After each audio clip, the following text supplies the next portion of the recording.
실시간 예배가 문제가 발생해서 다시 이렇게 설교를 여러분들에게 전해드립니다. 제2차 세계대전이 한창이던 어느 주일 오전 프랑스 중남부의 한 작은 마을 르샹봉에는 변함없이 예배를 드리는 그리스도인들이 있었습니다. 그날의 설교자는 앙드레 트로메이 목사였습니다. 그날 설교 주제는 당시 유럽을 휩쓸고 있던 폭력과 그리스도인의 환대에 대한 것이었습니다. 그리스도인은 쏟아지는 폭력에 대해 영적 무기를 통해 저항해야 할 책임이 있고 고난 가운데 있는 사람들을 교회의 날개 아래로 영접해 드릴 환대의 책임이 있습니다. 라는 것이 목사님의 설교였습니다. 당시 히틀러의 군대가 유럽 전역을 점령해 수많은 유대인이 죽임을 당하거나 또 그 위협 앞에 서 있던 상황이었습니다. 그는 그리스도인들은 그 폭력에 저항해야 하며 고난 가운데 있는 이들을 환대의 정신으로 돌보아야 한다는 사실을 일깨웠습니다. 그리고 실제 그는 환대의 책임을 지고 있었지요. 그가 보여준 환대의 시작은 1940년 겨울 어느 늦은 밤에 독일로부터 도망 나온 한 유대인 여인이 그의 집문을 두들기면서부터였습니다. 그녀는 두려움에 떨면서 먹을 것과 몸을 숨길 곳을 찾고 있었습니다. 그때까지만 해도 이 르샹봉은 독일군의 점령을 받지 않았기 때문에 이곳으로 도망쳐 온 것이었지요. 1942년 독일은 프랑스 전역을 점령했고 그때까지 이 여인을 도와주고 숨겨두었기에 트로메이 목사와 또 교회의 지도자들이 몇 사람 체포도 되었습니다. 그러나 이후로도 그들은 자신들의 목숨을 건지기 위해서 피난 온 이들을 거절하지 않았습니다. 자신의 목숨을 걸고 그 사역을 계속 이어갔습니다. 교회는 한 마음이 되어 자신의 집에 그들을 숨기고 운영하던 기숙학교에 숨기기도 하였습니다.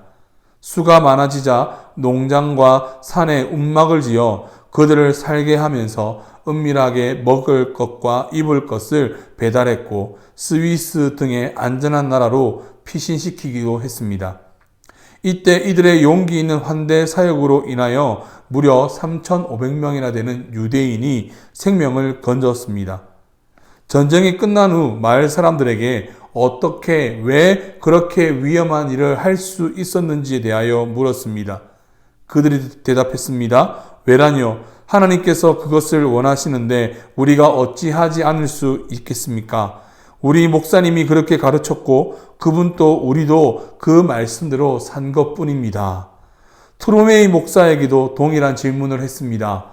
그는 주님께서 맡기신 양들이 도움을 요청하는데 당연히 해야 하지요. 우린 정치적 저항을 한 것이 아니라 날마다 성경을 읽고 그 말씀에 순종하며 살려고 한 것뿐입니다. 라고 대답했습니다.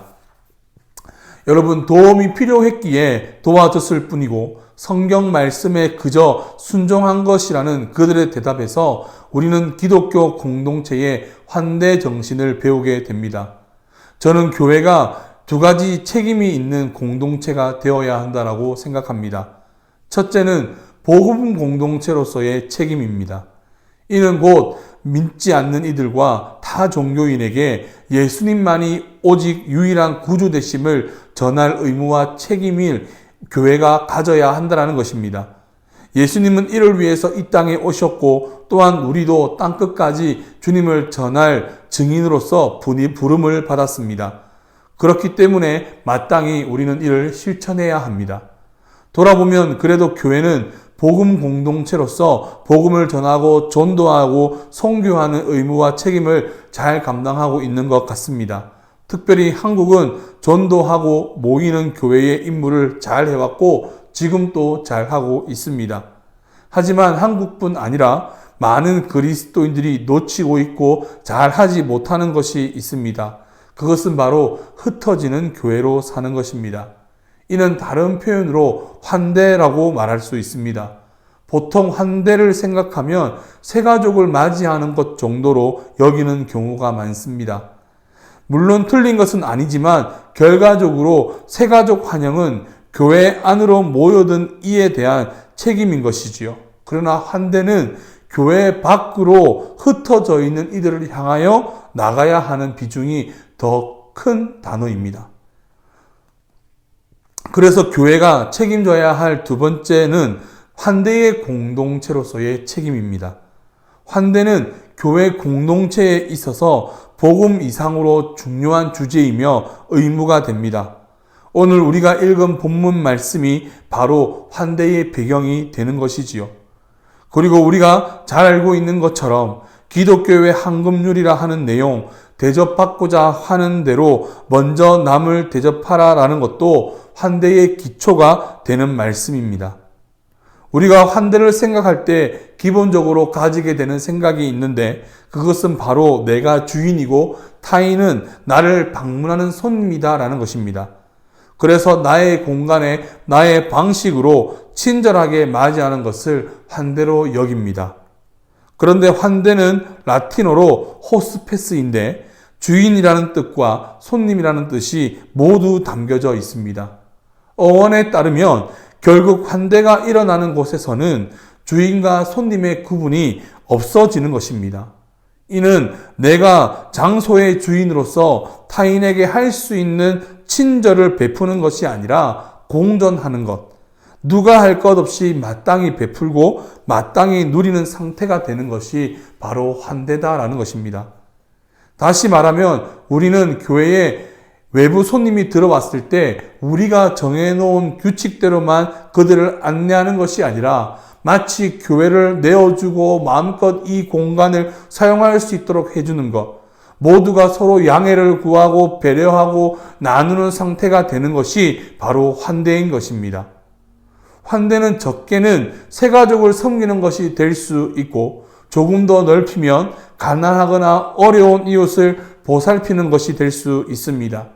그리고 조금 더 확장하면 나의 어떤 기준과 관계없이 내가 모르는 사람이어도 나랑 종교가 다를지라도 설령 이단이라고 할지라도 좋은 이웃이 되어주는 것이 환대인 것입니다.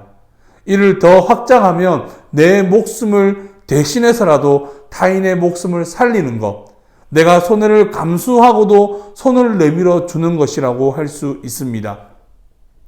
범위가 너무 천차만별이지만 기독교인에 있어서 이 환대는 너무나 중요한 환대가 됩니다.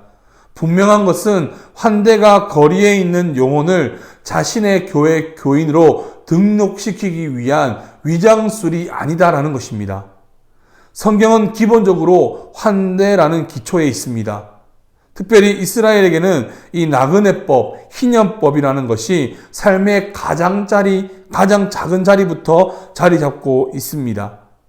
구약에서 드러나는 환대의 몇 가지를 살펴보면 먼저 아브라함입니다. 아브라함은 지나가던 세 사람을 극진히 대접했습니다. 대접하였더니 하나님의 은혜를 입게 되었지요. 룻도 마찬가지입니다. 룻이 자신의 시어머니 나오미를 극진히 환대했습니다. 고향 땅 모압 땅으로 돌아갈 수 있었지만 돌아가지 않고 끝까지 나오미를 대접했습니다. 그 결과 이 룻도 보아스에게 극진한 환대를 입게 되고 나아가서 예수 그리스도의 족보에 올라가는 은혜를 입게 되었습니다. 라합은 어떻습니까? 라합도 두 정탐꾼을 자신의 생명을 아끼지 않고 환대해 주었습니다. 그 환대로 여리고성이 멸망할 때에 모두가 죽었지만 라합과 그의 가족만 구원받는 은혜를 입게 되었습니다. 이들 모두 은혜를 위해서 환대를 한 것이 아니라 환대를 했기 때문에 이 은혜를 입었다라는 것입니다. 신약에도 나타나는 환대가 있습니다. 예수님의 천국 비유 중 용서할 줄 모르는 종에 대한 이야기가 있습니다. 임금이 결산을 하는데 자신의 한 종이 10,000달란트를 빚졌습니다.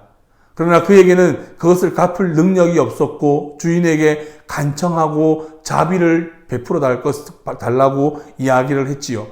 그러자 주인이 그를 불쌍히 여겨 그 10,000달란트가 되는 빚을 탕감해 주었습니다.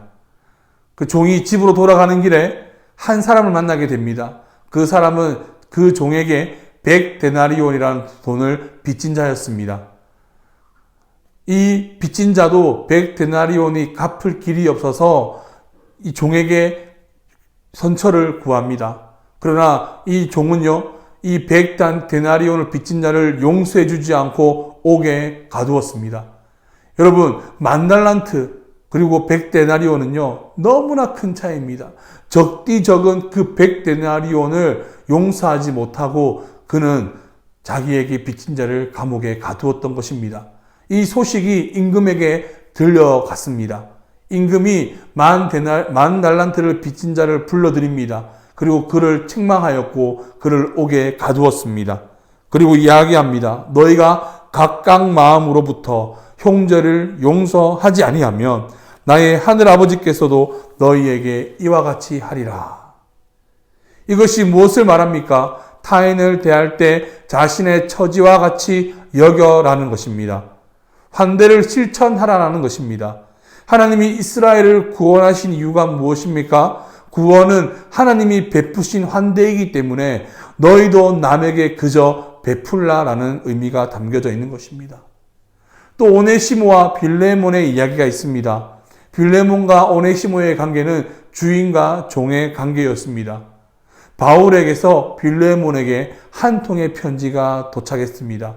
이 편지는 성경에 있는 빌레몬서입니다. 그 편지의 내용은 오네시모가 예수님을 믿게 되었고 바울의 귀한 동력자가 되었다라는 것입니다. 바울은 복음으로 형제된 이 빌레몬에게 권면합니다. 혹시 오네시모가 죄를 범했다면 그를 용서해 주고 또 그를 자유인으로 풀어주어서 자신의 동력에 바울의 동력자로 있을 수 있게 해달라고 요청했습니다. 빌레몬이 어떤 결정을 했을까요? 바울의 서신을 통하여 빌레몬은 분명 오네시모에게 환대를 베풀었을 것이 분명합니다. 그리고 그 환대는 오네시모가 이후에 주님의 사도로서의 사역을 할 수 있는 발판이 되었습니다. 이제 하나의 환대를 더 말하고자 합니다. 바로 예수 그리스도의 환대입니다.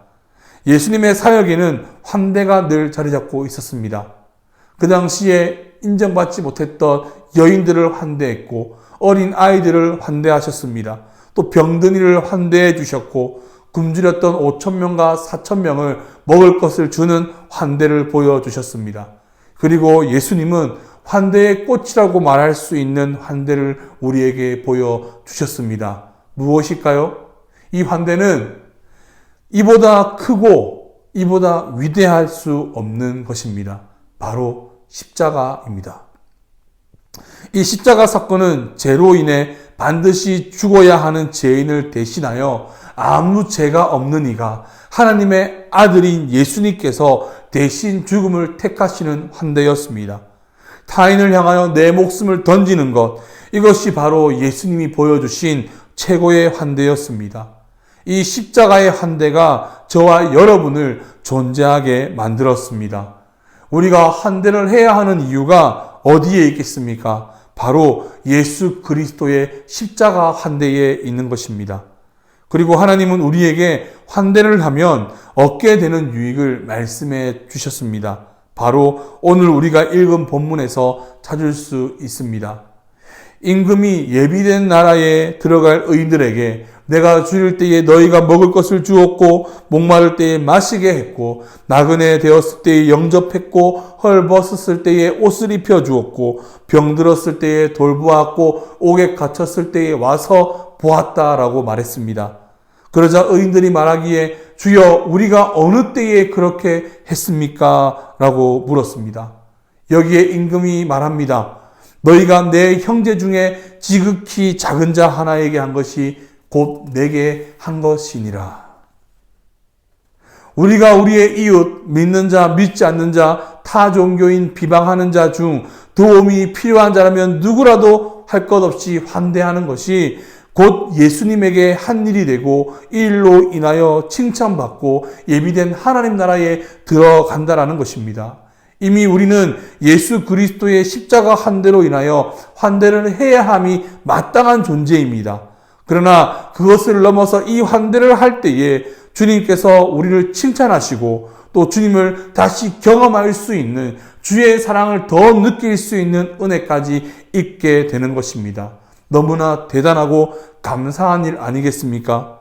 교회는 주의 환대로 나그네에서 백성이 된 자들입니다. 그래서 교회는 환대 공동체가 되어야 함이 마땅합니다. 환대를 통해서 우리를 주의 사랑을 경험해야 되고 세상도 하나님의 하나님 되심을 경험하게 됩니다. 환대가 쉽진 않지만 반드시 해야 합니다. 이는 처음에 말했듯이 복음 전함과 동등한 책임감입니다. 교회는 예배하는 개인과 집단을 넘어서야 합니다. 그것과 관계없이 환대로 나아가야 하는 것이지요. 환대를 위하여 복음 공동체, 예배와 성례전이 너무나 중요한 것이 됩니다. 환대를 위해서 우리는 먼저 복음으로 힘을 입어야 합니다. 또 먼저 예배와 성례전을 통해서 환대의 힘을 공급받아야 합니다. 그리고 그 힘으로 환대를 실천하고 복음의 참 진미를 맛보게 되고 신앙의 본질의 힘인 예수님을 온전히 경험하게 될 것입니다. 환대는 우리 일상에서 일어날 수도 있습니다. 예를 들어서 대리운전을 불렀다고 해봅시다. 우리가 대리운전을 부를 일은 없겠지만 만약에 대리운전을 불렀을 때에 대리운전 기사를 대할 때 비록 내 차가 분명하지만 음악을 좀 틀어도 될까요? 창문을 좀 내려도 될까요? 라고 물어보는 것이 일상에서의 환대가 될 수 있다는 것입니다. 그러면 대리운전기사가 뭐라고 이야기하겠습니까? 당신의 차이니 당신 편한 대로 하십시오. 감사합니다. 그렇죠? 그러면 또 우리가 그 기사에게 뭐라고 이야기하겠습니까? 감사합니다. 라고 이야기하는 것입니다. 이것이 바로 환대가 넘치는 사회의 모습인 것입니다. 또 식당 종업원이나 또는 고객센터 직원에게도 우리는 배려와 감사로 존댓말을 사용하고 내가 누려야 할 서비스임이 당연하지만 그 당연보다 배려와 감사로 나아가는 환대를 한다면 세상은 그리스도인으로 인하여 수많은 변화를 보게 될 것입니다. 코로나19로 인해 경제가 어려운 가운데 건물주의 파격적인 월세 면제, 할인의 환대, 또 식품이 있는 곳을 알려줘서 구매해주는 환대, 자신의 병원이 있지만 그 병원을 내려놓고 대구요 의료 지원을 가는 환대, 수많은 기부의 환대, 이 많은 것들이 지금 일어나고 있습니다. 이것을 보면서 환대를 기억하게 되고 또 감동을 받게 되는 것입니다. 저는 이 놀라운 일들이 그리스도인을 통해서 더욱 일어나야 한다고 생각합니다. 1919년 3월 1일 우리 조상들이 맨몸으로 일제의 총칼 앞에 자신을 던졌던 날이 바로 오늘입니다. 3.1 운동의 대표 33인 가운데에 수많은 이가 기독교인이었습니다. 유관순도 기독교인이었습니다. 그리스도인은 시대의 문제 앞에 회피하고 도망치는 것이 아니라 먼저 나아가는 모습을 보여주었습니다. 이것이 곧 사회로 나아가는 흩어지는 교회가 보여주어야 할 환대인 것입니다. 교회는 나라를 구하고자 3월 1일 자신을 던졌던 선조들의 모습을 본받아 코로나19 앞에 할 수 있는 모양으로 환대의 자리로 나아가야 합니다. 신천지는 숨지만 교회는 이때 드러나야 하는 것입니다. 위기 앞에 우리가 선을 행하고 그들을 위하여 기도하고 그들을 생각하여 우리의 생비품을 보내주기도 하고 그런 모양으로 우리는 환대로 나아가야 하는 것입니다. 사랑하는 성도 여러분, 일상에서의 환대는 결과적으로 교회를 흩어지는 선교적 교회가 되게 합니다. 우리의 일상에서의 환대가 드러난다면 많은 이들이 환대의 근원이 궁금해질 것입니다. 근원이 어디에입니까? 복음, 오직 예수가 우리의 근원이 되는 것입니다. 우리는 환대를 통해서 복음의 실천을 보게 될 것입니다. 사랑하는 성도 여러분, 사순절 기간입니다. 십자가에서 환대를 보여주신 예수님을 기억하면서 우리가 사순절 기간 환대 실천을 도전했으면 좋겠습니다. 작은 환대로부터 큰 환대까지 이제껏 맛보지 못한 이 사순절의 은혜가 환대 실천을 통해서 저와 여러분 모두에게 경험되어지기를 소망합니다. 기도하겠습니다.